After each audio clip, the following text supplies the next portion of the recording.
chippy throughout the game, but I can't think of a worse representation of either school than what we saw at the end of that game. Trevor, your thoughts? Well, I've been on the field when things like that were happening, and it looked to me like the words may have been uglier than the blows that were thrown.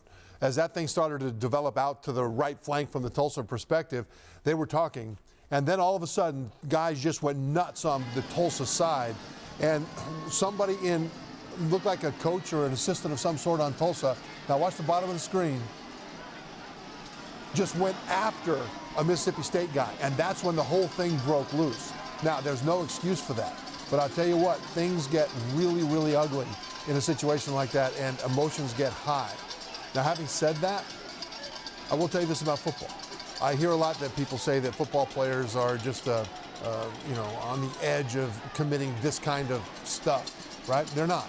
Football players actually, when they do it right, as I say this over this brawl, when they do it right, they're actually more physically disciplined, because football, you can't just go smash somebody. You got to wait there at the line of scrimmage, and then you've got to, when the ball is snapped, do your assignment. And if you don't do it exactly right, you're flagged for it, right? And so and then you have to stop on the whistle. And so you drill this tens of thousands of times over your lifetime, and it's the kind of thing that you should be able to control your emotions. You should be able to control your physicality. So why didn't they control it in this one? And it was the words. I would love to hear what was being said. Because what was being said overrode those tens of thousands of reps in disciplining your physical violence that you get as a football player. What was said. Now, there's no excuse for that. Never an excuse for that. And it is an incredibly bad look. But there's a big picture as to see what tipped those guys over the edge. It was a physical game, as the picture showed you prior to the end of the game, even the start of the game. It was ugly, a lot of war of words between both of these teams. Mark Herzlich brought up the point, some of the video there, you're seeing punches, kicks thrown. Right.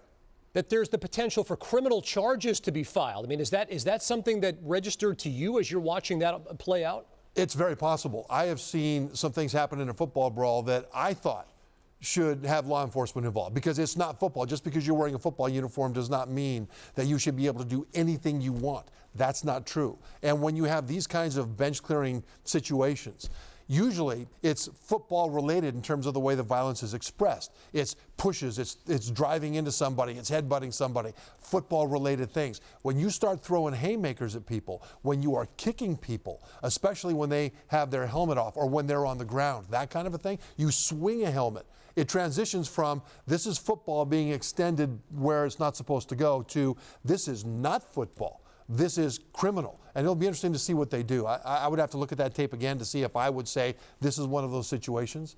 Just to say that when you lose your discipline as a player and go beyond what you normally do as a football player and you start doing other things, things are totally outside the realm of the game. And that's when I do think that other authorities should step in, because that can never be allowed. Thanks for watching ESPN on YouTube. For live streaming, sports, and premium content, subscribe to ESPN+.